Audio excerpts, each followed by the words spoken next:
صل على سيدنا ومولانا محمد وعلى سيدنا علي وسيدتنا فاطمة وسيدتنا زينب وسيدنا حسن وسيدنا حسين وعلى آله وصحبه وبارك وسلم ومولانا محمد وعلى سيدنا علي وسيدتنا فاطمة. الحمدللہ رب العالمین والصلاة والسلام علی سید الانبیاء والمرسلین.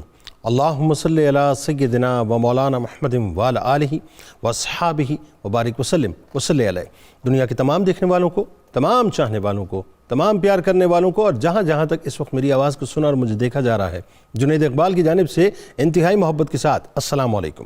ایک بار پھر ناظرین، آپ کو پر نور صبح میں صبح نور کے ساتھ میں دل کی گہرائیوں سے خوش آمدید کہتا ہوں. اور آئیے چلتے ہیں بلا توقف حضرت ابو انیس محمد برکت علی علیہ رحمہ کی تالیف اسماء نبی کریم صلی اللہ علیہ وآلہ وسلم سے رسول اللہ صلی اللہ علیہ وآلہ وسلم کا ایک اسم مبارک پڑھنے اور سننے کی سعادت حاصل کرتے ہیں. سیدنا الراقع صلی اللہ علیہ وآلہ وسلم، ہمارے سردار رکوع فرمانے والے، درود و سلام بھیجے اللہ آپ صلی اللہ علیہ وآلہ وسلم پر، آپ صلی اللہ علیہ وآلہ وسلم کے آل پاک پر اور صحابہ کرام رضوان اللہ تعالیٰ علیہم اجمعین پر. حضرت انس بن مالک رضی اللہ تعالیٰ عنہ سے روایت ہے کہ حضور نبی کریم صلی اللہ علیہ وآلہ وسلم نے فرمایا کہ رکوع اور سجود کو قائم رکھو، قسم اس ذات کی جس کے قبضہ قدرت میں میری جان ہے، جب تک تم رکوع اور سجود کرتے رہو گے میں تمہیں دیکھتا ہوں اور تم کس کیفیت میں رکوع اور سجود کرتے ہو. ناظرین کرام، عقیدتوں کے، محبتوں کے نذرانے لے کر آج اس عظیم ترین بارگاہ میں حاضر ہوتے ہیں جو مولا کائنات مولا علی کرم اللہ وجہ الکریم اور سیدہ فاطمہ الزہرا سلام اللہ علیہا کے پوتے کی بارگاہ ہے، جو امام علی مقام امام حسین علیہ السلام اور بی بی شہر بانو سلام اللہ علیہا کے نور نظر کی بارگاہ ہے، جو ثانیہ زہرا بی بی زینب سلام اللہ علیہا کے بھتیجے کی بارگاہ ہے، جو سلسلہ ائمہ اہل بیت کے چوتھے امام کی بارگاہ ہے، جو امام سجاد کی بارگاہ ہے، جو سید الساجدین کی بارگاہ ہے، جو حسینوں کے حسین یعنی امام زین العابدین علیہ السلام کی بارگاہ ہے. یہ وہ عظیم المرتبت ہستی ہیں ناظرین، وہ عظیم المرتبت ہستی ہیں کہ آسمان کی بلندیاں بھی حیرت کے ساتھ جن کے عزم و حوصلے کو تکتی جائیں، جو صبر کے، شجاعت کے، بہادری کے، استقامت کے عظیم ترین پہاڑ بن جائیں، جو تعظیم کا مرکز اور عقیدتوں کا محور کہلائیں، جن کے وضو پر فرشتے حیرت زدہ رہیں اور جن کی نمازوں پر جن و انس نازاں نظر آئیں، جو عبادتوں میں اس مقام پر پہنچ جائیں جہاں عبادتیں بھی اپنے آپ پر فخر فرمائیں، جو سید الساجدین یعنی ساجدوں کے ایسے سردار بن جائیں جو ہر کار خیر پر اللہ کی بارگاہ میں سجدہ فرمائیں، خدا کی کسی نعمت کو پائیں یا اس کا ذکر فرمائیں تو سجدہ فرمائیں، جب دو اشخاص میں صلح کرائیں تو سجدہ فرمائیں، یعنی جو سجدوں میں اس مقام کو چھو جائیں ناظرین جہاں خداوند کریم سے ہم کلام ہو جائیں، اور جو نوافل کی کثرت کو اس طرح سے اختیار کر جائیں کہ پوری راتیں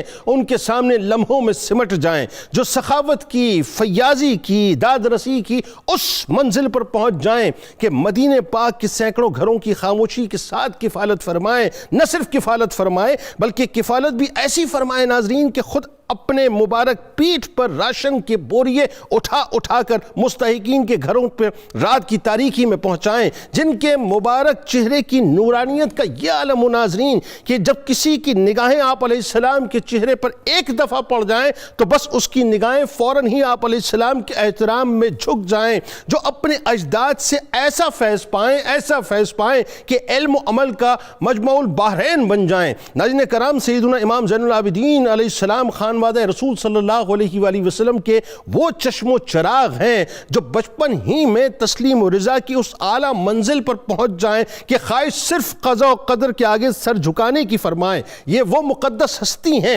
جن کے مبارک نقوش قدم کی پہچان وادی بطحا، بیت اللہ، حل و حرم، حتیٰ کہ حجر اسود یعنی سبھی اعلان فرمائیں کہ یہ تو اس ذات گرامی کے لخت جگر ہیں جو اللہ کے تمام بندوں میں سب سے بہتر ہیں، پرہیزگار، تقوی والے، والے پاکیزہ صاف ستھرے اور قوم قریش کے سردار ہیں، جب ان کو قبیلہ قریش کے لوگ دیکھتے ہیں تو ان کو دیکھنے والا یہی کہتا ہے کہ ان کی بزرگی اور جوان مردی پر بزرگی اور جوان مردی مکمل طور پہ ختم ہے، یعنی نرم دلی اور حلم ایسا ناظرین کہ والکاظمین الغیظ والعافین عن الناس واللہ یحب المحسنین کی عملی تفسیر نظر آئیں کہ جو ظلم کرتا ہے اس سے صرف درگزر نہ فرمائے بلکہ معاف فرما کر اسے عطا بھی فرمائے۔ بس یوں کہیے ناظرین کہ صبر جن کی دستار ہے، علم و عمل جن کا امامہ ہے، شجاعت و بہادری جن کی شناخت ہے، استقامت جن کا عصا ہے، سخاوت جن کا حوالہ ہے، سجدے جن کا تعارف ہے، راتوں کا قیام جن کی پہچان ہے، روزے جن کا شوق ہے، معاف کرنا جن کا وصف ہے، اور قربانی جن کی شان ہے۔ قربانی جن کی شان ہے، یہی ہیں امام الساجدین جو دین کی آن ہے۔ آئیے ناظرین آغاز کرتے ہیں اور چلتے ہیں اسی بارگاہ میں جو چوتھے امام ہیں، انتہائی پاک مطہر عظیم بارگاہ ناظرین۔ اپنے عقیدتوں کے نذرانے ہم تو پیش کریں گے، لیکن آپ سماعتوں میں اس انداز سے ان باتوں کو سنیے گا کہ کل بروز محشر انشاءاللہ یہ سماعتیں بھی گواہ بنیں گی کہ اس لمحے اس پل ہم نے امام الساجدین کا تذکرہ پاک کیا تھا۔ 3 شخصیات ہمارے ساتھ موجود، یقیناً کسی بھی تعارف کی محتاج نہیں ہے۔ پہلی شخصیت ممتاز عالم دین ماشاءاللہ پیر صاحب محترم پیر قمر الشکور احمد صاحب، دوسری شخصیت ممتاز عالم دین جناب علامہ محمد احمد برکاتی صاحب، تیسری شخصیت ممتاز اسکالر جناب ڈاکٹر سید حامد فاروق بخاری صاحب، اور آخر میں انشاءاللہ ملک کے ممتاز شناخہ جناب حافظ محمد ارشد نقشبندی صاحب منقبت کا نذرانہ پیش کریں گے۔ پیر صاحب آپ سے آغاز کرتے ہیں، انتہائی عظیم ترین بارگاہ، اور ظاہر ہے یہ بھی اللہ کا بڑا فضل ہے کہ اتنی مہلتیں ہمیں مل جاتی ہیں، اتنی سانسیں مل جاتی ہیں کہ تذکار پاک ہمارے حصے میں جمع ہو جاتے ہیں۔ امام زین العابدین علیہ السلام کی شخصی و خاندانی فضیلت، اور خاص طور پر جو آپ علیہ السلام کی دیکھیں، میں عموماً ایک بات کہتا ہوں کہ بہت ضروری ہوتا ہے جب آپ کسی بڑی شخصیت کی بات کریں تو ضروری ہے کہ ان کے والدین کا تذکرہ خاص طور پہ کریں، اور بی بی شہر بانو سلام اللہ علیہ کا ظاہر جو مقام و مرتبہ ہے، آغاز کیجیے۔ بسم اللہ الرحمن الرحیم۔ آپ کو 92 نیوز کی پوری ٹیم کو اور خصوصاً میاں صاحبان کو مبارکباد پیش کرتا ہوں حضور سیدنا امام زین العابدین علیہ السلام کے ظہور پرنور کی اور ولادت کی۔ اللہ اکبر۔ آج 15 جمادی الاول 38 ہجری کی ہم اس تاریخ کی یاد منا رہے ہیں جس کو اللہ رب العزت نے اس عظیم ہستی کے اس کائنات میں آنے کے لیے پسند فرمایا۔ سبحان۔ یہ وہ تاریخ ہے جب چمنستان اہل بیت میں اس عظیم پھول نے اپنی رنگ اور خوشبو بکھیرے جس کی بشارت حضور رسالت مآب صلی اللہ علیہ وآلہ وسلم نے خود عطا فرمائی تھی، اور نام بھی خود تجویز فرمایا تھا، لقب بھی حضور علیہ السلام نے بتایا تھا۔ یوں کہہ لیجئے کہ نام بھی اور کام بھی دونوں کی بشارت سرکار سید عالمین صلی اللہ علیہ وآلہ وسلم نے عطا فرمائی تھی۔ سبحان اللہ، ماشاءاللہ۔ آپ دوسرے علی ہیں نام کے اعتبار سے، اور علامہ ابن حجر مکی علیہ رحمہ نے لکھا کہ آپ کو 2 سال حضرت امیر المومنین مولا علی مرتضیٰ کی آغوش تربیت میں گزارنے کا شرف نصیب ہوا۔ رشتہ تو ہے ہی پوتے والا، لیکن آغوش تربیت میں رہنے کے حوالے سے باب مدینۃ العلم سے جو مدینۃ العلم کا سارا فیض تھا وہ سارا فیض سمیٹنے کا آپ کو موقع میسر آیا، اور اللہ رب العزت نے آپ کو ائمہ اہل بیت کی سنہری زنجیر میں چوتھا مقام عطا فرمایا، اور اس سلسلۃ الذہب کے چوتھے فرد فرید ہے۔ اللہ نے اتنی عظمتوں سے نوازا اور اتنی شانوں سے نوازا ہے پروردگار عالم نے، اور اس فیاضی سے نوازا ہے جو آپ جس سجدہ شکر کی بات کر رہے ہیں، وہ سجدہ شکر اسی بات پہ ہے کہ مالک تو نے مجھے کتنے انعامات سے کتنے احسانات سے نوازا ہے، اور تیرا مجھ پر کیسا کرم ہے۔ حضرت جابر بن عبداللہ انصاری رضی اللہ تعالیٰ عنہ جلیل القدر صحابی ہیں۔ آپ روایت کرتے ہیں کہ میں حضور سید عالمین صلی اللہ علیہ وآلہ وسلم کی خدمت اقدس میں حاضر تھا، تو حضرت امام حسین علیہ السلام آئے، جیسا جو شرف انہی 2 شہزادوں کے لیے خاص تھا، اور تیسرا کو اس میں شریک ہی نہیں ہو سکتا، آئے اور آ کر حضور کی آغوش میں بیٹھے کھیلنے لگے۔ تو آپ نے فرمایا جابر میرا یہ جو چھوٹا نواسہ ہے اس کو اللہ رب العزت ایک بیٹا عطا فرمائے گا جس کا نام تو علی ہوگا لیکن وہ اس قدر عبادت گزار ہوگا کہ لوگ اسے زین العابدین کہہ کر پکاریں گے. عابدین کی زینت بن عابدین کی زینت, بلکہ اگر یوں کہیں کہ جس سے صف عابدین سج جائے وہ زین العابدین. اللہ نے سجدے جن پہ نازاں سجدے جن پہ نازاں وہ اللہ نے کہ حبیب صلی اللہ علیہ وآلہ وسلم نے شان عطا فرمائی. اور پھر حضور نے فرمایا کہ کل بروز حشر ہاتف غیب ندا کرے گا کہ زین العابدین کھڑا ہو جائے, یعنی یہ دنیا کا لقب نہیں ہے, بروز حشر بھی یہ شرف حاصل ہے.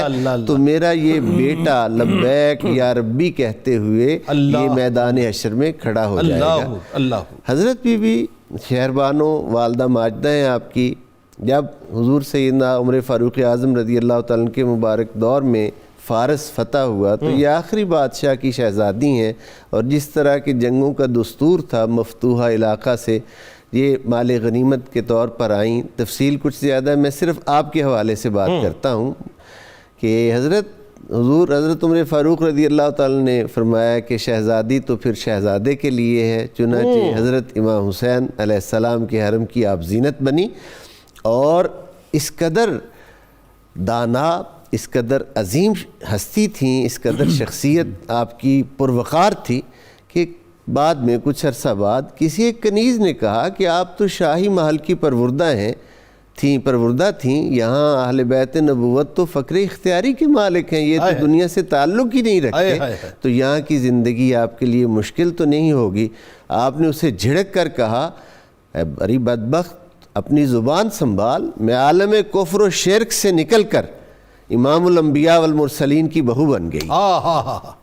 سبحان میں اللہ, جنتی عورتوں کی سردار کی بہو بن گئی. اللہ اکبر, کتنا بڑا شرف ہے یہ. میں جنتی جوانوں کے ایک سردار کی بیوی دوسرے سردار کی بھاوج بن گئی. اللہ اکبر, اللہ اکبر, اللہ اکبر. میرے لیے اللہ نے کتنا بہترین انتظام کیا. تو یہ اب حضرت امام زین العابدین علیہ السلام کا اس حوالہ سے اگر ہم آپ کے جیسے والدین کا آپ نے ہلکا سا ایک ٹچ دیا, والدین کے حوالہ سے دیکھیں تو ماں ایران کی شہزادی, باپ شہزادہ کون و مکان, یہ دو ہستیاں دورہ شرف جو آپ کے مزاج مبارک میں ہے. نفاست طبع ورثے میں ملی, حسن و جمال ورثہ میں ملا, جس کی بشارت سرکار دے رہے ہیں. ان کی عظمت, ان کی شان جو ہے اس کے حوالہ سے جتنا بھی کہا جائے اتنا کم ہے. ہمارے الفاظ کہاں, ان کی عظمتیں کہاں, ہم کہاں ان کی عظمت کو سمجھ سکتے ہیں. بیان تو آدمی تب کرے نا جب معرفت رکھتا ہو. بات یہی ہے, بات یہ دیکھیں یہ تو غلامی ہے, غلامی کی نسبت بات. ہاں بس یہ اصل بات یہ ہے کہ یہ غلامی ہے, اور غلامی کا حق بھی ہم ادا نہیں کر سکتے. بس صرف یہ ہے کہ ہم یہ عرضیاں پیش کر سکتے ہیں کہ آپ کی رفتیں بیان کر کے اپنے الفاظوں کو ہم رفتیں دیتے ہیں, ورنہ ایک ولی کی بارگاہ میں ہم جا کے اس کے مقام المرتبہ کا تعین نہیں کر سکتے. وجہ اس کے کہ جن کی وجہ سے ہماری شفاعت ہونی ہے ان کا مقام المرتبہ کیا ہوگا. علامہ صاحب, امام زین العابدین علیہ السلام کے القابات بھی بڑے حسین, بڑے خوبصورت القابات ہیں. میں چاہتا ہوں ذرا اس پہ آپ تفصیلاً کلام فرمائیں.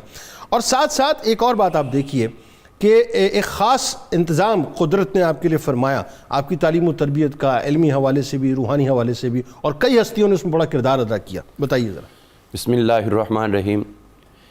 آج کا جو موضوع سخن ہے وہ یقیناً وہ عظیم المرتبت ہستی ہے جن کے ساتھ اظہار محبت کے لیے ہم یہاں حاضر ہیں. تو وہ ہستی ہیں جن کے اوپر کائنات ارضی کے تمام عابدین جو آ چکے اور جو قیامت تک آتے رہیں گے وہ نازاں رہیں گے, ایسے ہی, اور جن کے طریقہ مبارک سے آنے والے لوگوں کو مہمیز ملتی رہی ہے اور ملتی رہے گی.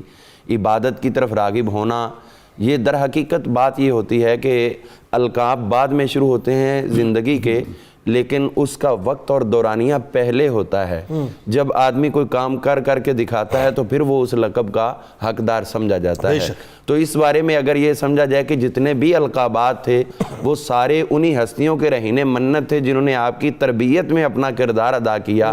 تو جس طرح جتنا استاد کامل ہوتا ہے شاگرد اسی طرح کامل زیادہ نظر آتا ہے. ایسا ہی, بالکل ایسا. تو حضرت امام علی مقام سیدنا امام زین العابدین علی بن حسین رضی اللہ تعالیٰ عنہما, آپ کا اگر ہم یہ دیکھتے ہیں تو نظر آتا ہے کہ نام تو علی ہے لیکن لقب زین العابدین یہی زیادہ شہرت رکھتا ہے اور لوگ اسی کو نام سمجھتے ہیں۔ اللہ اکبر۔ تو یعنی لقب وہ لقب ہے، یوں کہہ لیں کہ آپ کی محنت وہ محنت ہے کہ جو محنت آپ کے نام پہ غالب نہ واہ، یعنی محنت لقب بنی اور لقب نام بن گیا، نام بن گیا، اور اسی طرح سے لوگ پکارنے لگے۔ جی۔ تو اب ہم یہ دیکھتے ہیں کہ حضور صلی اللہ تعالی وسلم نے جو آپ کی بشارت عطا کی، جس کو امام ابن عساکر نے بھی بیان کیا اور البدایہ والنہایہ کے اندر 2 مقامات پر، حافظ ابن کثیر نے بھی ابن عساکر کے ہی حوالے سے اس کو بیان کیا ہے۔ یہ ابھی پیر صاحب نے زین العابدین بیان کیا، لیکن جو میں ریفرنس کوٹ کر رہا ہوں اس میں حضور صلی اللہ علیہ وسلم نے فرمایا کہ عرش کے دریچوں سے یہ آواز آئے گی کہ سید العابدین کھڑے ہو۔ آہا، سید العابدین، تو اس وقت سید العابدین ایک ہی نظر آئیں گے، اور فرمایا وہ یہی میرے اس، یعنی حضرت امام حسین پاک رضی اللہ عنہ کو آپ نے پکڑا ہوا تھا، سینے سے لٹا رہے تھے اور ان کو بوسہ دے رہے تھے، اور اس عالم میں یہ آپ نے ارشاد فرمایا تھا کہ ان کے ہاں اللہ ایک بیٹا دے گا جس کا نام علی ہوگا، اور جب یہ کہا جائے گا کہ سید العابدین کھڑے ہو جائیں تو پھر وہ کھڑا ہوگا، یعنی عابدین کے سردار کہہ کر آپ کو بلایا جائے۔ اچھا، بات یعنی بشارت مصطفیٰ صلی اللہ علیہ وآلہ وسلم عملی تصویر جو ہے اس کی صورت میں آپ یہاں بھی نظر آئیں گے اور وہاں بھی نظر آئیں گے، اور یہ بشارت بھی ہوگی اور لقب بھی ہو گیا۔ اللہ اکبر۔ تو آپ کی تربیت کے حوالے سے 2 سال جو ہے ایک شیر خارگی کی عمر، جس میں آدمی کسی اور کی طرف متوجہ نہیں ہوتا، ماں کی طرف ہوتا ہے یا باپ کی طرف ہوتا ہے، تو آپ کو وہ وقت اپنے والدین کی محبت کا تو ملا ہی، لیکن ساج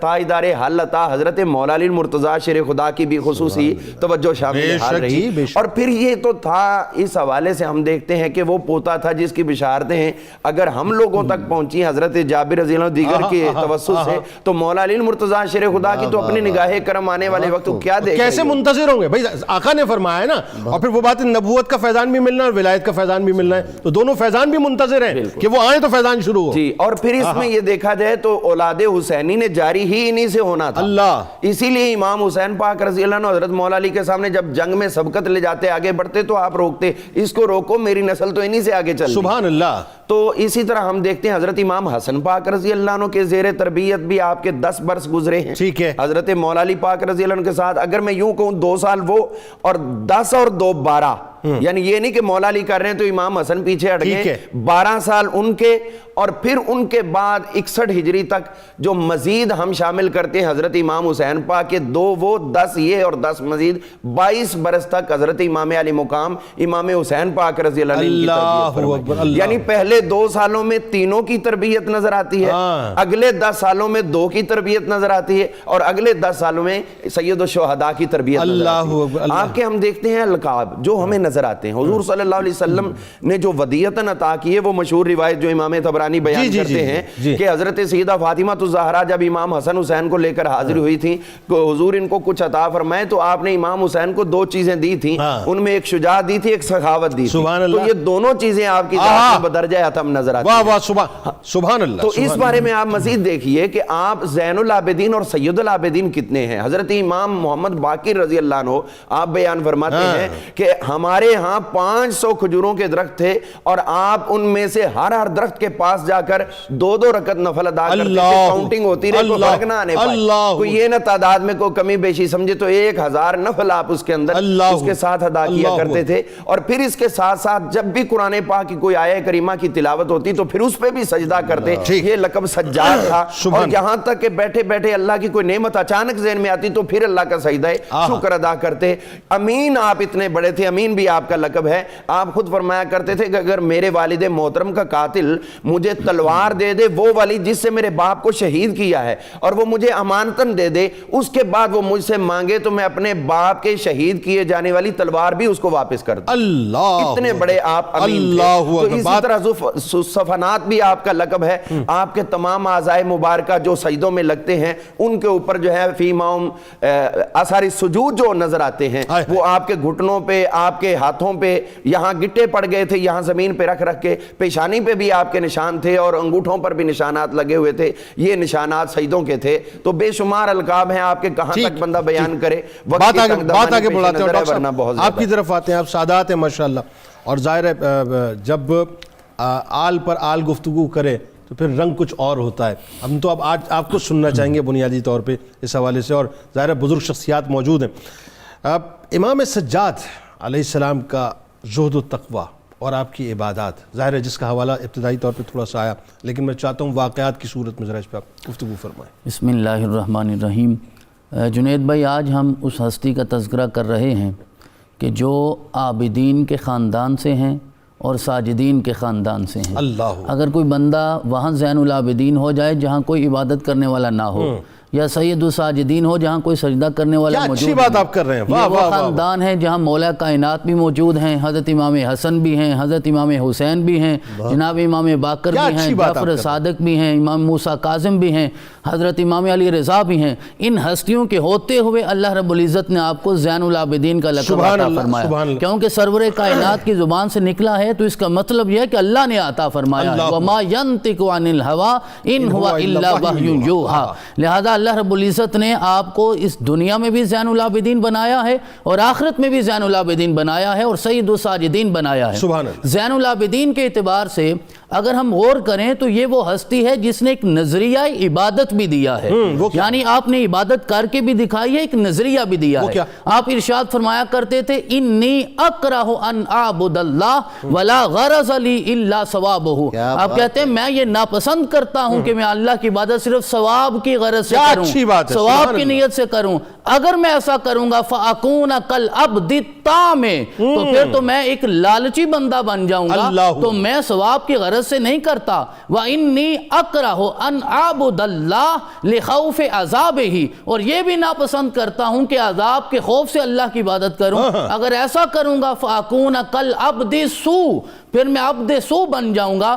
تو جب سوال کیا گیا حضرت آپ اگر عذاب کے خوف سے بھی عبادت نہیں کرتے، جنت کے لالچ میں بھی نہیں کرتے، ثواب کے لالچ میں بھی نہیں کرتے، تو آپ آخر کرتے کیوں ہیں؟ تو آپ نے ارشاد فرمایا اعبدہ لما ہوا اہلہ بیعیادہ و انعامہ، میں اس لیے اللہ کی عبادت کرتا ہوں کہ وہ عبادت کے اہل ہے، وہ لائق عبادت ہے. جس نے انعامات اس نے مجھ پہ فرمائے ہیں، جتنے احسانات ہیں، اس کے بعد وہ لائق ہے عبادت کے کہ میں اپنا سجدہ اس کی بارگاہ میں پیش کروں اور اپنی جبین اس کی بارگاہ میں جھکاؤں. اور آپ نے واضح طور پہ یہ نظریہ بھی عطا فرمایا. آپ نے فرمایا عبادت الاحرار لا تکون الا شکرا للہ، آزاد بندوں کی عبادت صرف اللہ کی بارگاہ میں شکر ادا کرنے کے لیے ہونی چاہیے. ولا رغبتا ولا خوفا ولا طمعا، نہ کوئی لالچ ہونا چاہیے، نہ کوئی رغبت ہونی چاہیے، نہ کوئی خوف ہونا چاہیے. یعنی اس دل کی فریکوینسی جو ہے بس اللہ کی بارگاہ سے جڑی ہوئی ہو،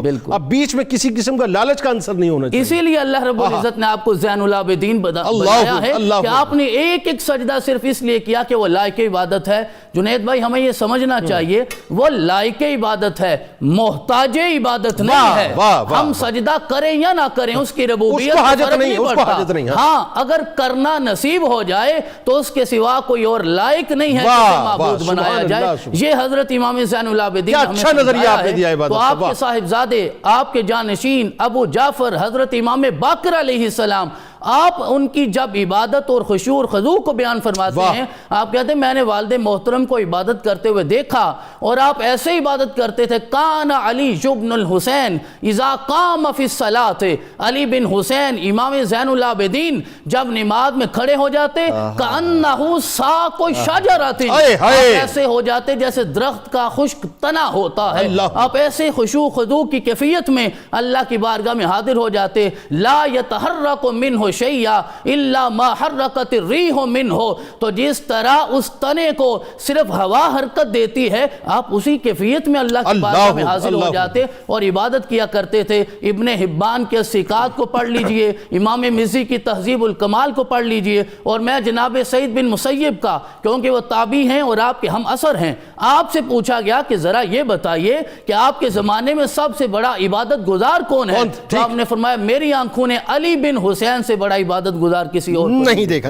کیا بات ہے! سجدے جن پہ نازاں ہیں، عبادتیں جن پہ فخر کرتی ہیں، نمازیں جن کا حوالہ دیتی ہیں.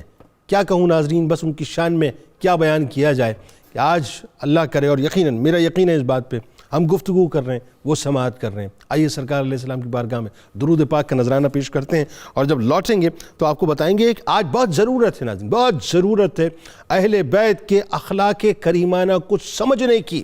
بہت انتہا پسند معاشرہ ہو چکا ہے صاحب. بڑی انتہا پسندی جو ہے بڑھ چکی ہے. بہت ضروری ہے کہ سمجھیں کہ اہل بیت کے اخلاق کریمانہ کیا ہیں. ہمارے ساتھ جڑے رہیے گا.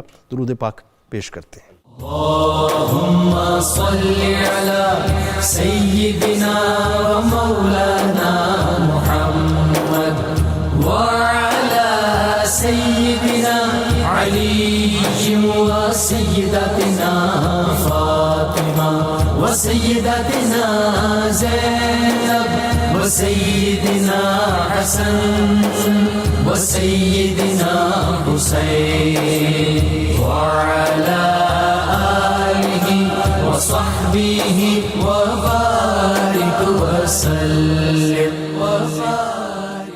اللهم صل على سيدنا ومولانا محمد وعلى سيدنا علي وسيدتنا فاطمة وسيدتنا زينب وسيدنا حسن وسيدنا حسين وعلى آله وصحبه وبارك وسلم وعلى سيدنا علي وسيدتنا فاطمة وسيدتنا زينب. ایک بار پھر ناظرین میں آپ کو خوش آمدید کہتا ہوں. گلشن فاطمۃ الزہرا سلام اللہ علیہا کے انتہائی مہکتے پھول چوتھے امام حضرت امام زین العابدین علیہ السلام کی بارگاہ میں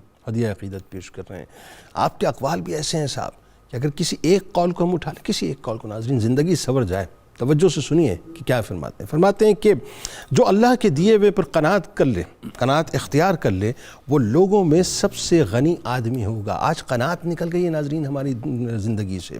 ہم قانے نہیں رہے. جس دن ہم قناعت اختیار کر لیں گے ہم بہت غنی ہو جائیں گے. فرماتے ہیں کہ آدمی کے لیے لوگوں کے عیوب ڈھونڈنے کی بجائے, یعنی اپنے عیوب کو ڈھونڈنا ہی کافی ہے. ہم دوسروں پر نگاہ رکھتے ہیں, اس کے اندر یہ عیب ہے, اس کے اندر وہ عیب ہے. کبھی اپنے گریبانوں کے اندر بھی جھانک کر دیکھیں کہ ہمارے اندر کتنے عیب موجود ہیں, کتنے ہم گناہوں سے اٹے ہوئے ہیں, سنے ہوئے ہیں. اگر وہ تعفن ہم ختم کر لیں تو بہت بہتری آ جائے. فرماتے ہیں کہ جھوٹ سے بچنا چاہیے, چھوٹا ہو یا بڑا, سنجیدہ ہو یا مزاح کے طور پہ. جھوٹ کیوں بولے فروغ مصلحت کے نام پر. زندگی پیاری صحیح لیکن ہمیں مرنا تو ہے, مر کر جواب دینا پڑے گا ناظرین. ہم مزاح میں جھوٹ بولتے ہیں, ویسے جھوٹ بولتے ہیں, لیکن یاد رکھیے گا جب مریں گے تو اکاؤنٹیبلٹی جو ہے وہ بڑی سخت ترین ہوگی. فرماتے ہیں کہ جو جہنم کی آگ سے ڈرے گا وہ اللہ تعالیٰ سے اپنے گناہوں کے بارے میں جلد توبہ کرے گا اور حرام کاموں سے اجتناب کرے گا. آج فار گرانٹیڈ لیتے ہیں, لیکن یاد رکھیے گا صاحب ایک دن آنا ہے اسسمنٹ کا, اور اس دن جہنم کی آگ بھڑکائی جائے گی. اس سے پہلے توبہ کر لیں تو زیادہ اچھا ہے. فرماتے ہیں کہ خبردار گناہوں پر خوش نہ ہونا, کیونکہ گناہوں پر خوش ہونا گناہ کرنے سے زیادہ عظیم ہے. آج پرابلم یہ ہو گئی ہے ناظرین, ہم اتنے یوں کہہ لیجئے کہ بہادر ہو گئے ہیں صاحب کہ ہم گناہ کرنے کے بعد کہتے ہیں ہاں جی ہم نے گناہ کیا ہے, کوئی کچھ کر سکتا ہے تو کر لے. یاد رکھیے گا کوئی کچھ تو نہیں کر سکتا, لیکن قدرت جب ایکٹیو ہوتی ہے تو اس کے بعد پھر کوئی کچھ نہیں کر سکتا. اس کا خیال رکھیے گا, گناہوں سے ہمیں اجتناب کرنا چاہیے. فرماتے ہیں کہ برائی کو چھوڑنے میں کوئی تامل نہ کرو, چاہے اس سے جتنا بھی آشنا ہو چکے ہو. توبہ کر لیجئے صاحب, اس سے بہتر کوئی راستہ نہیں. فرماتے ہیں کہ جو خدا کی تقسیم پر قناعت کرے وہ سب سے بڑا تونگر ہے. فرماتے ہیں کہ مجھے تعجب ہے اس شخص پر جو بیمار ہونے کے خوف سے غذا ترک کرتا ہے مگر برے انجام کے خوف سے گناہ ترک نہیں کرتا. آج ہم ڈائٹ پلانز لیتے ہیں صاحب مختلف ڈاکٹر سے کہ ہمیں کوئی اچھا ڈائٹ پلان دیجئے, کیونکہ ہم اسمارٹ دکھنا چاہتے ہیں, لیکن ہم گناہوں کو ترک نہیں کرنا چاہتے, اس سے خوف زدہ نہیں ہوتے. خبردار فرماتے ہیں کہ فاسق کی دوستی سے بچو, کیونکہ وہ تمہیں پیٹ بھر کھانے یا اس سے بھی کم کے اوپر بیچ دے گا. اور آخری بات عرض کر رہا ہوں, فرماتے ہیں کہ جو کوئی جنت کا مشتاق ہے اسے چاہیے کہ نیکیوں میں جلدی اور خواہشات کو ترک کر دے. بس یہ آخری بات ہے ناظرین, اللہ کی بارگاہ میں جانا ہے نا صاحب تو فیصلہ انسٹنٹ کریں, کل کروں گا, پرسوں کروں گا, کل نماز ہوگی, پرسوں نماز ادا کروں گا, بس اب تیاری کر رہا ہوں. نہیں, تیاری کر لیجئے, کھڑے ہو جائیے, تعلق اس بارگاہ سے جوڑ لیجئے, انشاءاللہ کامیاب ہو جائیں گے. آئیے آغاز کرتے ہیں وہیں سے. پیر صاحب ذرا یہ فرمائیے کہ آج بہت ضروری ہے اس بات کو سمجھنا, کیونکہ ہم ایکچولی دو انتہاؤں میں بٹ چکے ہیں. ایک طرف ہمارے یہاں مذہبی شدت پسندی نظر آتی ہے، اور ظاہر ایک طرف ہمیں لبرلز کا پورا کھیل نظر آتا ہے، وہ بھی شدت پسند ہے. لیکن جب آپ اہل بیت اطہار کو پڑھتے ہیں صاحب، ان کے اخلاق کریمانہ انٹائر ڈفرینٹ ہے، اور ہم اس سے بالکل مختلف ایک تصویر پینٹ کر رہے ہوتے ہیں. ذرا بتائیے امام زین العابدین علیہ السلام کی حیات طیبہ کے حوالے سے. آپ کے مبارک تذکرہ سے پہلے میں ضروری سمجھتا ہوں کہ تھوڑا اخلاق کی تشریح جو ہے اس کو سمجھا جائے. بتائیے. یعنی عام طور پر اخلاق کا معنی مسکرا کر ملنا، اچھے طریقے سے بات سننا، اچھے طریقے سے بات کرنا، یہ مراد لیا جاتا ہے. لیکن اخلاق کا کینوس بہت وسیع ہے. اخلاق کے میں ایک دوسرے کی ضروریات کا خیال رکھنا، ایک دوسرے کی مشکلات میں اس کے کام آنا، ایک دوسرے کی حاجت براری کرنا، حاجت روائی کرنا، اور سب سے بڑھ کر یہ کہ نہ کسی کی غیبت کرنا، نہ کسی کی غیبت سننا. واہ. حضور سید عالمین صلی اللہ علیہ وآلہ وسلم صاحب خلق عظیم ہیں، بے شک، اور یہ حضور کے مبارک خانوادہ کے فرد فرید ہیں. جیسے آگے ذکر ہوا کہ حضور جس کی بشارت دے رہے ہیں، اس ذات مبارک کے اخلاق کا تذکرہ کون کرے اور کہاں تک کرے. اللہ اکبر. حضرت محمد بن اسامہ بن زید یہ آپ کی خدمت اقدس میں حاضر ہوئے. ان کی ایک مشکل تھی، تو وہ حضرت امام زین العابدین علیہ السلام خود علیل تھے. بظاہر یہ عیادت کے لیے آئے، آپ کی تیمارداری کے لیے آئے، درست. لیکن اپنی اس مشکل کی وجہ سے رو رہے تھے. آپ نے فرمایا رو کیوں رہے ہو؟ میں ایک جملے میں تعارف کروا دوں کہ حضرت اسامہ رضی اللہ تعالیٰ عنہ بھی حضور کی پیاری شخصیات میں سے، اور حضرت زید بن حارثہ بھی حضور کو بہت زیادہ پیارے تھے. یہ وہی زید ہیں جن کا وہ واقعہ متبنہ بنانے والا. اور ایک انفارمیشن کے طور پہ ایک جملہ عرض کیے جاؤں کہ تمام صحابہ کرام کی اجمالاً فضائل تو قرآن حکیم میں ہیں، لیکن آپ کا نام کے اعتبار سے حضرت زید ہی واحد صحابی ہے سورہ احزاب میں. یہ ان کے پوتے ہیں، حضرت اسامہ کے بیٹے ہیں. انہوں نے عرض کیا مجھ پر 15,000 درہم کا قرض ہے جو مجھے بے چین کیے ہوئے ہیں. آپ نے فرمایا کوئی بات نہیں، تم اپنے آنسو خشک کرو، تمہارا یہ قرض جو ہے یہ علی بن حسین اپنے ذمہ لیتا ہے. اور فوراً اس قرض کو جو ہے آپ نے ادا کروا دیا.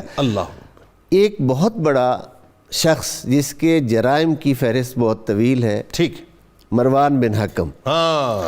جب واقعہ ہر رہا ہوتا ہے تو اسے اب اپنے کیے ہوئے ایک ایک کام یاد تھے، اور اسے اندازہ تھا کہ میرا انجام کیا ہوگا، کیونکہ اہل مدینہ بغاوت ہو گئی اور اہل مدینہ انتقام لے رہے ہیں جو اہل بیت نبوت کے ساتھ ظلم ہوا. اس صورتحال میں اس نے حضرت عبداللہ ابن عمر رضی اللہ تعالیٰ عنہما، حضرت عمر فاروق رضی اللہ عنہ کے صاحبزادے، ان سے کہا کہ کیا میرے بچوں کے لیے، میں تو ادھر ادھر کہیں باغ چھپ سکتا ہوں، میرے بچوں کے لیے، میری فیملی کے لیے کوئی آپ شیلٹر دیتے ہیں، اس کو کوریج دیتے ہیں؟ تو حضرت عبداللہ ابن عمر نے کہا جو میں اس وقت سینیریو دیکھ رہا ہوں، جو منظر دیکھ رہا ہوں، اس میں اس پوزیشن میں نہیں ہوں کہ تیری فیملی کے لیے کوئی شیلٹر دے. اس نے کہا کوئی اور اس نے کہا علی بن حسین. اللہ اکبر. ایک ہی ہیں جو. اس نے کہا علی بن حسین. اس کا ہاں تم نہیں جانتے ہو کتنے صاحب خلق عظیم ہیں. اللہ اکبر. اور یہ وہ ہے جو مشاہدہ کرتے رہے ساری ظلم و ستم. میں نے عرض کیا کہ جرائم کی فہرست بہت طویل، سب مشاہدہ کرتے رہے، سب کچھ جانتے ہوئے بھی. جب اس کی فیملی آئی تو آپ نے اپنے خانوادہ نبوت کی پاکیزہ بیویوں کے پاس انہیں ٹھہرنے کے لیے جگہ عطا کی، اور ان کی حفاظت کا ذمہ اٹھایا کہ تمہارے اس خاندان کو کوئی تکلیف نہیں پہنچے گی. اس ہستی کے اخلاق کریمانہ کا تذکرہ کوئی کیا کرے. حضرت شہزادہ جنہوں نے سازشوں کی بنیاد کی، بنیاد ڈالی، اور بعد میں جا کے جو ہے کربلا میں اتنی شہادتیں ہوئیں، ان کے ساتھ یہ آپ کا رویہ. اللہ اکبر. حضرت شہزادہ علی اکبر کا جو خانوادہ نبوت میں حضور صلی اللہ علیہ وآلہ وسلم کے ہم شبیہ ہیں، شکل ہیں، عکس ہیں نور مصطفیٰ صلی اللہ علیہ وآلہ وسلم کا، ان کا قاتل کسی ضرورت کے تحت چھپتا چھپاتا آیا اور آپ کے دسترخوان پر بیٹھ گیا. آپ نے اسے لوگوں سے زیادہ توجہ دے کر کھانا کھلایا اور اس کی ضرورت کو پورا کیا. جب وہ اٹھا اور واپس جانے لگا تو اس نے کہا لگتا ہے مجھے آپ نے پہچانا نہیں. فرمایا کوئی بھائی بھائی اور باپ کے قاتلوں کو بھولتا ہے. ہائے ہائے ہائے یہ ہمارا وہ درس ہے جو ہمیں اپنی پاکیزہ بارگاہ سے ملا ہے, کوئی ان کو بھولتا ہے. اللہ. تو یہ اخلاق کریمانہ کہ میں نے 2-3 چھوٹے مناظر. یہ پیر صاحب یہ جو بات آپ فرما رہے ہیں نا, یہ جانا بھی اس لیے ضروری تھی کہ لوگوں کو یہ سمجھ آئے کہ ہم اتنے متشدد ہو گئے ہیں. ایک طرف ہمارے رویے, سو کالم اپنے آپ کو مسلمان کہتے ہیں علامہ صاحب, اور ہم اس بات کے دعوے دار ہیں کہ سرکار علیہ السلام سے عشق اور محبت جو ہے وہ ہمارے ہم سے بڑھ کے کسی کے نہیں ہے. اور جہاں خانوادہ رسول صلی اللہ علیہ وآلہ وسلم کی بات آتی ہے تو وہاں پر مزاج جو ہے وہ یہ ہے کہ اپنے خانوادے کے قاتلوں کو جو ہے ان کی مہمانداری ہو رہی ہے. اب ذرا یہ بتائیے کہ انفاق فی سبیل اللہ بھی ایک ایسا چیپٹر ہے جو مطلب آ کر امام زین العابدین علیہ السلام کے در پر فخر محسوس کرتا ہے کہ کس انداز سے جو ہے لوگوں کی مدد کرنی چاہیے. بتائیے. جی یقیناً آپ کا اشارہ جو ہے وہ امام زین العابدین کے جو بے شمار اوصاف ہیں ان میں سے ایک وصف سخاوت کا ہے, اس کی طرف ہے. تو ہم یہ دیکھتے ہیں رب العالمین نے اپنے پاک کلام کے اندر ارشاد فرمایا وَأَمَّا السَّائِلَ فَلَا تَنْهَرْ, آپ نے کسی کو جھڑکنا نہیں, کسی سوالی کو رد نہیں کرنا. تو یہ آپ کا جو ایک نبوی منصب تھا جو آپ کی آل پاک میں اللہ تعالیٰ نے جاری فرمایا. ہم دیکھتے ہیں امام حسن پاک, امام حسین پاک رضی اللہ تعالیٰ عنہما, وہ بھی سخاوت کے پیکر تھے, اور آگے ان کی اولاد امجاد نبوی منصب کا جو یوں کہیے کہ پرتاؤ ہے وہ یہاں نظر آتا ہے. تسلسل آگے چل رہا ہے, چونکہ نبوی اوصاف ہوتے ہیں جو امت کو عطا کیے جاتے ہیں, علم وغیرہ اس طرح کی. تو یہاں پہ سخاوت کی جو بات ہے حضرت سیدنا امام زین العابدین رضی اللہ تعالیٰ عنہ کے حوالے سے, وہ یہ عرض کرنا چاہوں گا کہ سخاوت بھی یہ وہ سخاوت ہے کہ جو آپ کے ذات پر نازاں ہے. اس لیے کہ سخاوت کوئی بندہ ایک ٹائم کرتا ہے, بہت زیادہ کر جاتا ہے, پھر ایک ٹائم آتا ہے جب وہ ہاتھ تنگ کر جاتا ہے. ایسا ہی ہے. لیکن آپ نے زندگی بھر ایسا نہیں کیا, جب بھی کوئی آیا تو آپ نے اس کو عطا کیا. لوگوں نے آپ کے اوپر سوال کر دیا کہ آپ اتنا جو لوگوں کو دیتے ہیں, جو بھی آتا ہے اس کو ہر بار دیتے ہیں, تو اس کی وجہ کیا؟ منع نہیں کرتے. آپ فرماتے ہیں کہ اس کی وجہ یہ ہے کہ میں جب یہ کہتا ہوں کہ یا اللہ میرے بھائی کو بخش دے, اور میرے پاس خود اس کو بخشنے کا اختیار ہو اور میں نہ بخشوں, تو پھر تو میں بخیل ہوا. میں اللہ سے کہوں یا اللہ اس کی جھولی بھر دے, اور میں خود بھرنے پہ قادر ہوں اور نہیں بھرتا, تو پھر میں بخیل ہوا. قیامت کا دن ہوگا تو پھر یہ کہا جائے گا کہ ہاں تم کھڑے ہو جاؤ, تم تو اتنے بخیل تھے کہ جو زندگی تم نے گزاری آج یہ جنت بھی تجھے دے دے تو اس میں بھی بخل کرے گا. لہٰذا میں اپنے آپ کو اس درجے پہ نہیں لے جانا چاہتا, بلکہ اللہ سے مانگتا وہ ہوں جو میرے بس میں ہو تو میں ضرور دے دیتا ہوں. اب میں جب اپنے قول اور فعل کو ایک مطابق رکھتا ہوں تو پھر اللہ تعالیٰ بھی میری التجائیں قبول فرماتا ہے. اسی طرح ہم دیکھتے ہیں حضرت سیدنا امام زین العابدین رضی اللہ عنہ اتنی سخاوت کے ایک مرتبہ حج پہ جانے لگے تو آپ کی ہمشیرہ محترمہ نے 1000 درہم کا زاد راہ تیار کیا. ٹھیک ہے. تو جب آپ وہاں سے نکلے مقام حرہ پر پہنچے جہاں پہ آپ کے عاشقین محبین جو ہے انہوں نے درجہ شہادت حاصل کیا تھا, وہاں پہنچ کر آپ نے حکم دیا کہ یہ جتنا بھی ہمارے پاس زاد راہ ہے یہ سارا غربا میں تقسیم کر دیا.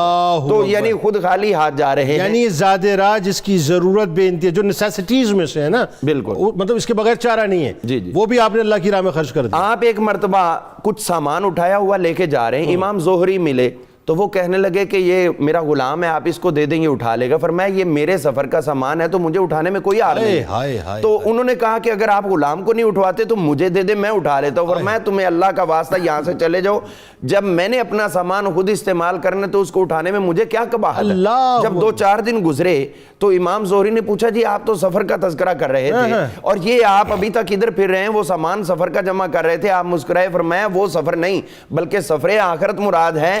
وہ جو سامان تھا وہ میں جمع کر رہا ہوں اس صورت میں کہ لوگوں میں بانٹ رہا ہوں. تو امام زہری ہی کہتے ہیں, یہ آپ کو غسل دینے والوں میں شامل تھے, وہ فرماتے ہیں کہ جب آپ کو غسل دیا گیا تو آپ کی پشت مبارک پر وہ زاد راہ سامان جو گندم کی بوریاں اور دیگر اٹھا کے خود لے جاتے تھے اس کے نشان پڑے ہوئے تھے. یعنی یہ جملے پہ ذرا سا رک کے علامہ صاحب 2 باتیں آپ ذرا لوگوں کو بتائیے کہ یہ بات کسی عام شخص کی, مزدور کی نہیں ہو رہی, کمپیریزن کوئی نہیں اس گفتگو میں. یہ بات ہو رہی ہے چوتھے امام کی, آل رسول کی, جن کے پاس دنیا جو ہے وہ چاہتے تو ٹھوکر مارتے تو سارے خزانے موجود ہوتے. وہ رات کو تنہ تنہ جو ہے خاموشی کے ساتھ بوریاں اپنی پیٹ پہ اٹھا کے جو لوگوں کی مدد کر رہے ہیں. آپ کا ایک عزیز تھا, وہ آپ کے اوپر بڑا اعتراض کرتا اور جھگڑا کرتا مختلف باتوں میں, تو آپ رات کو سامان اٹھا کے اس کے گھر میں چھوڑ دیا کرتے, اور وہ تاریکی میں پہچان نہ پاتا تو کہتا یار آپ کتنے اچھے ہو, وہ میرا بھائی علی بن حسین میرا خیال نہیں کرتا, میرا کتنا خیال کرتا. یہ تو پتا تب چلا نا جب آپ کا وصال ہو گیا تو اب دینے والا نہیں آیا. اچھا تاریخ میں آتا ہے, ویسے تو میں فگرز کو نہیں مانتا, میں تو یہ کہتا ہوں یہ تو فگرز سے ماورا باتیں ہیں, لیکن جو روایتوں میں ہم پڑھتے ہیں کہ 100 گھرانے ایسے تھے. یہ تو صرف مدینہ منورہ کے اندر, صرف مدینہ منورہ, صرف مدینہ منورہ, باقی جو اطراف میں جاتا تھا وہ تو الگ تھا. حسین بن نمیر جو خود خانہ کعبہ کو برباد کرنے نکلا تھا, جب یزید مر گیا تو یہ بھاگا ہوا تھا, تو امام کے سامنے آیا, تو جب اس نے, آپ کے پاس سامان تھا جو غربا میں تقسیم کرنا تھا, تو اس نے کہا مجھے بھی دیں. آپ نے فرمایا جتنا لینا چاہتے ہو لے لو. پھر اس نے کہا آپ نے مجھے پہچانا نہیں, میں کون ہوں؟ فرمایا میں جانتا ہوں حسین بن نمیر ہو. تو کہنے لگا کہ میں تو آپ کا دشمن تھا, برباد کرنے والا آپ کا خاندان, اور آپ مجھے دے رہے. فرمایا میں تو اللہ کی راہ میں دینے کے لیے نکلا تھا, جس کا جی چاہتا ہے آ کے لے لے, جو تم نے لینا لے لو, میں دوسروں کے لیے اور انتظام کر لوں. سخیوں کے گھرانے کی یہ شان ہے کہ دوست کو تو نوازتے ہیں, دشمنوں کو بھی نوازا کرتے ہیں. ایک اور بات بتائیے جو بڑا, میں جب اس روایت کو پڑھتا ہوں میں تو انگوش بدندہ رہ جاتا ہوں کہ جن کی نظر کرم کے ہم سب محتاج ہیں, ایک نگاہ اٹھا دے ہمارا بیڑا پار ہو جائے. جب آپ کے پاس آپ کے در پہ سائل آتا تھا آپ کس طرح جھومتے تھے, تبسم فرماتے تھے, وہ کیا واقعہ ذرا بتائیے نا. وہ پہلے تو آپ یہ فرمایا کرتے تھے مرحبم بمن یحمل زاد الآخرہ, وہ کیا ہے ذرا بتائیں. خوش آمدید آنے والے, خوش آمدید تیرا آنا کہ تو قیامت کو میرا آنے والا ہے. یعنی جن کی زندگی آپ دیکھیں, کوئی اپنا ہو بیگانہ ہو, کوئی بھی ان کی ہسٹری نکال لے, کوئی بھی غیر بھی نہیں نکال سکتا کہ آپ کی زندگی میں کوئی نافرمانی یا کوئی گناہ والا معاملہ سرزد ہوا. لیکن اس کے باوجود آپ اس کو اپریشیٹ کر رہے ہیں, آنے والے کو خوش آمدید کہہ رہے ہیں کہ مانگنے والا ندامت مانگتے ہوئے محسوس نہ کرے, بلکہ فخر محسوس کرے کہ یہ تو مجھے آخرت میں ساتھ رکھ رہے ہیں, دنیا میں تو دنیا دے رہے ہیں, آخرت میں بھی اس کو اپنا. سبحان اللہ. بات آگے بڑھاتے ہیں. دیکھیں یہ وہ بات ہے جس میں میرا خیال ہے ڈاکٹر صاحب آج سننے والوں کو یہ بھی سمجھنا چاہیے, ہمارے یہاں بہت سے ایسے لوگ ہیں جو کسی کی مدد کرتے ہیں تو وہ یہ سمجھتے ہیں کہ جی ہم نے بڑا احسان کیا ہے صاحب, امت پہ بڑا احسان کیا ہے, ہم نے اپنا مال خرچ کیا ہے. احسان کوئی نہیں ہے صاحب, اس کا احسان ہے جو آپ کے در پر آ گیا, اس نے آپ کے گناہوں کا بوجھ اٹھا لیا صاحب, بلکہ یوں کہیے کہ گناہوں کا بوجھ اتروا دیا, اور آپ کے لیے جو راستہ بڑا مشکل تھا اس کو بہت آسان کروا دیا بروز محشر کے لیے. ذرا یہ بتائیے ڈاکٹر صاحب آخر میں ایک اب جو بالکل آپ کی شخصیت کا ایک اور پہلو اتنا حسین ہے کہ وہ اس پہ گفتگو کی جائے, وہی بات ہے جو ہم ابتدا سے کر رہے ہیں, عبادتیں, سجدیں, نازیں آپ پہ, خوف خدا بے انتہا آپ کی ذات میں, یعنی انتہائی زار و قطار آپ رویا کرتے تھے, اور خوف آخرت آپ میں بہت تھا. وہی بات ہے کہ ہم تو آخرت میں ان کی طرف دیکھ رہے ہوں گے, وہ دنیا میں اپنی آخرت یعنی انکسار کا عالم. یہ بتائیے. جنید بھائی, زین العابدین کا ایک تعارف جو ہے حضرت امام مالک نے بھی دیا ہے. آپ ارشاد فرماتے ہیں کہ زین العابدین وہ ہوتا ہے جو ایک دن میں 1000 رکعت نفل نماز ادا کرے. 1000 رکعت جو نفل پڑھنے والا ہو وہ زین العابدین ہوتا ہے. اور امام مالک نے آپ کا زمانہ بھی پایا ہے, اور آپ کو امام زین العابدین سے وہی زمانی نسبت ہے جو حضرت امام زین العابدین کو مولا کائنات شیر خدا کے ساتھ ہے. یعنی آپ کی ظاہری زندگی کے آخری 2 سال میں امام مالک کا تولد ہو چکا تھا, تو آپ نے یہ تعارف دیا. اور خوف خدا اور خوف آخرت کو اگر ہم پیش نظر رکھیں تو جب آپ سجدہ کیا کرتے تھے تو سجدہ اتنا طویل ہو جاتا تھا کہ جب تک آپ کے جسم اطہر سے پسینہ نہ جاری ہو جاتا آپ سجدے سے اپنا سر نہیں اٹھایا کرتے تھے. اور بعض اوقات تو یہ روایات میں آتا ہے کہ آپ کا وہ پسینہ نہیں ہوتا تھا, وہ آنسو اور گریہ زاری ہوتی تھی, جس کی وجہ سے اتنا پانی بہہ جاتا تھا کہ پھر آپ اپنا سر انور سجدے سے اٹھاتے. ایک دفعہ آپ مدینہ شریف سے باہر نکلے اور آپ نے ایک چٹان پہ جا کے سجدہ کیا. ایک شخص آپ کے تعاقب میں تھا, اس نے دیکھا کہ آپ نے سر سجدے میں رکھا ہوا ہے اور آپ نے 1000 مرتبہ یہ کلمات اللہ کی بارگاہ میں ادا کیے, لا الہ الا اللہ حقا حقا, لا الہ الا اللہ صدقا و ایمانا. آپ نے یہ الفاظ 1000 مرتبہ ادا کیے. اور خاص طور پہ اگر ہم خوف خدا اور خوف آخرت کی بات کریں تو یہ روایات میں آتا ہے, جسے طبقات الکبریٰ میں جناب ابن سعد نے نقل کیا ہے کہ جب آپ نماز کے لیے وضو فرمایا کرتے تھے تو آپ کے چہرے کا رنگ زرد ہو جاتا تھا, جسم پہ کپ کپی طاری ہو جاتی تھی. اور جب دوستو احباب خادم آپ کو عرض کرتے حضرت یہ کیا کیفیت ہے, تو آپ جملہ بولا کرتے تھے, اتدرون بین یدی من اقوم ومن اناجی, کیا تم جانتے نہیں ہو کہ میں کس کی بارگاہ میں کھڑا ہونے والا ہوں اور کس کے ساتھ جا کے مناجات کرنے والا ہوں, کس کی بارگاہ میں میری حاضری ہونے والی ہے, اور وہ احکم الحاکمین ہے. اور آپ ارشاد فرماتے تم دنیا کے بادشاہ کے پاس جاتے ہو تو تمہارا جسم کانپنے لگتا ہے، میں تو احکم الحاکمین کی بارگاہ میں جا رہا ہوں، تو وہاں جا کر میری کیا کیفیت ہونے والی ہے؟ یہ آپ کی نماز کی کیفیت ہے جس میں خوف خدا ہے اور خوف آخرت ہے۔ آپ حج کے لیے تشریف لے گئے، احرام باندھا ہے، صحن حرم میں ہے، لیکن زبان پہ تلبیہ جاری نہیں ہو رہی، آپ بول ہی نہیں رہے لبیک اللہم لبیک۔ خادم جو آپ کے پیچھے تھے، اقتداء میں تھے، جو انتظار کر رہے تھے حضرت بولیں گے، عرض کیا حضرت ارشاد فرمائیے، آپ کہتے ہیں میرا دل ڈر رہا ہے، لا لبیک لبیک کہوں تو ادھر سے لا لبیک۔ اللہ، یہ انکسار ہے، یہ انکسار ہے، انکسار۔ اور یہ کون کر رہا ہے؟ آپ نے پہلے فرمایا نا کہ وہ ائمہ اہل بیت میں سے چوتھا امام ہے۔ میں ایک جملہ عرض کرنا چاہتا ہوں، یہ انکسار اس کا ہے جو جانشین سردار جنت ہے، جنت کے سردار کے جانشین کے اندر اتنا خوف خدا ہے، تو پھر ہم کہاں کھڑے ہیں؟ یعنی یوں کہیے کہ جنت کے سرداروں کے جو شہزادے، ان کے شہزادے آپ ہیں۔ بالکل۔ تو ذرا اندازہ کیجئے کہ یہ کیا کیفیت ہے کہ آپ کہتے ہیں کہ لا لبیک کی کہیں آواز نہ جائے۔ اور ابو نو انصاری کہتے ہیں کہ آپ ایک دن سجدے میں تھے، نماز پڑھ رہے تھے، اور جس گھر میں آپ سجدہ کر رہے تھے وہاں آگ لگ گئی، اور دوستو احباب نے آ کے عرض کیا، حضرت کے پاؤں کو ہاتھ لگایا، لیکن آپ نے سر سجدے سے نہیں اٹھایا، آگ بجھ گئی، آپ نے سر اٹھایا، لوگوں نے سارا واقعہ بیان کیا، تو آپ نے ارشاد فرمایا الہتنی انہا النار الکبریٰ، تم مجھے اس آگ سے ڈرا رہے تھے، لیکن اس آگ سے مجھے اس آگ نے غافل رکھا ہے جو النار الکبریٰ ہے، وہ بڑی آگ ہے، مجھے اس کا خوف ہے، میں اس سے بچنا چاہتا ہوں۔ اور آخر میں ایک نسخہ سارے مسائل کا میں یہ عرض کرنا چاہتا ہوں جو آپ کی زندگی سے، آپ کے خوف خدا سے، آپ کی عبادت سے، آپ کی ریاضت سے ہمیں ملتا ہے کہ حضرت طاؤس یہ تابعی ہیں، آپ کہتے ہیں کہ میں نے ایک دن دیکھا کہ آپ سجدے کی حالت میں تھے اور آپ یہ الفاظ ادا کر رہے تھے، عبیدک بفنائک ومسکینک بفنائک وسائلک بفنائک وفقیرک بسنائک۔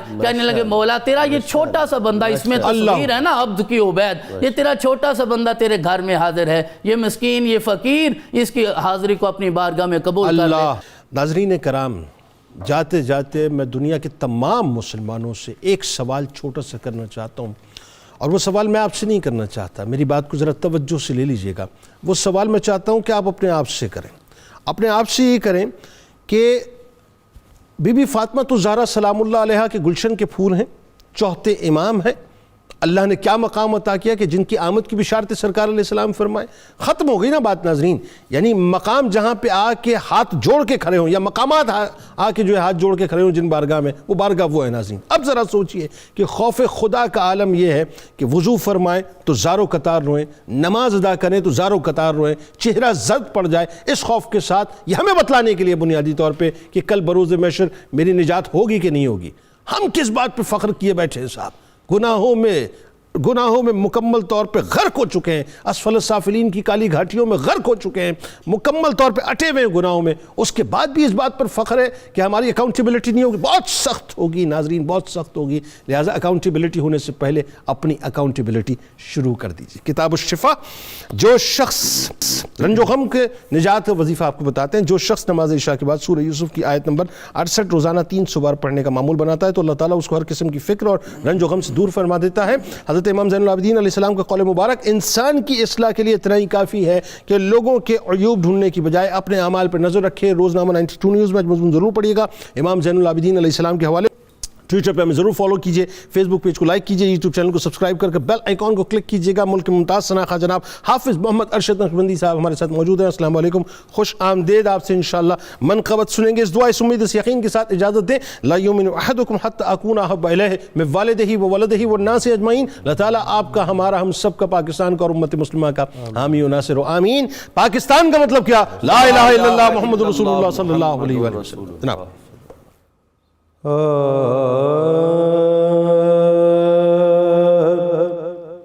وہ شخص زمانے میں طرح دار ہوا ہے، وہ شخص زمانے میں طرح دار ہوا ہے، جو عابد بیمار کا بیمار ہوا ہے،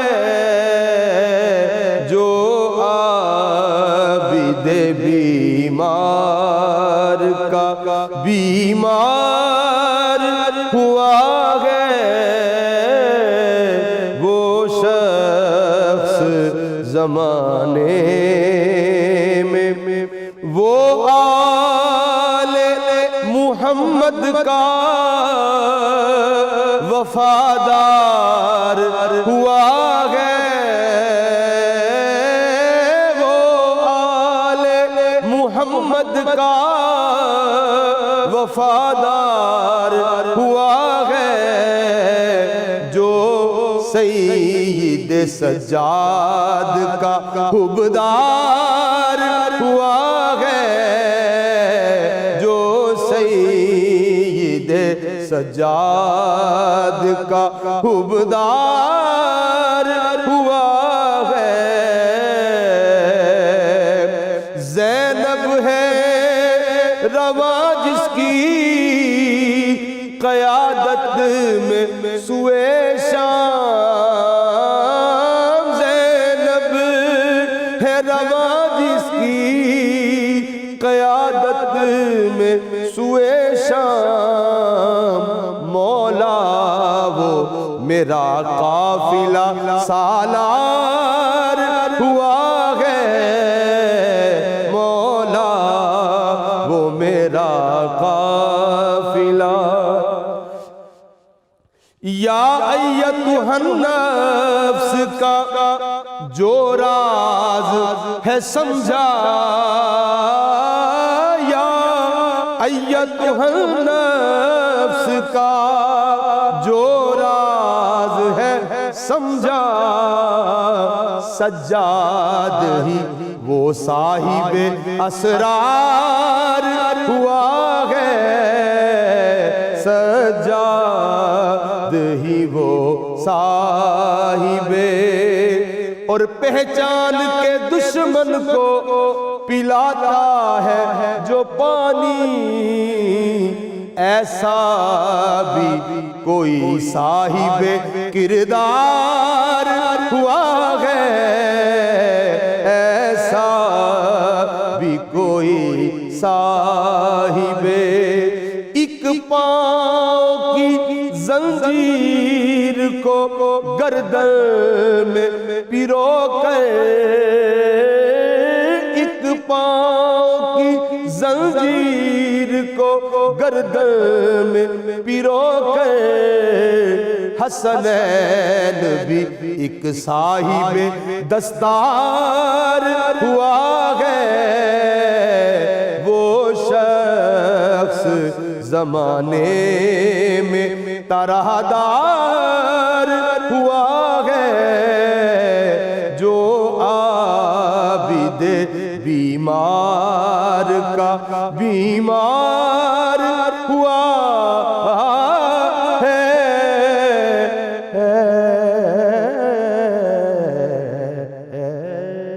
اللهم صل على سيدنا ومولانا محمد وعلى سيدنا علي وسيدتنا فاطمة وسيدتنا زينب وسيدنا حسن وسيدنا حسين وعلى آله وصحبه وبارك وسلم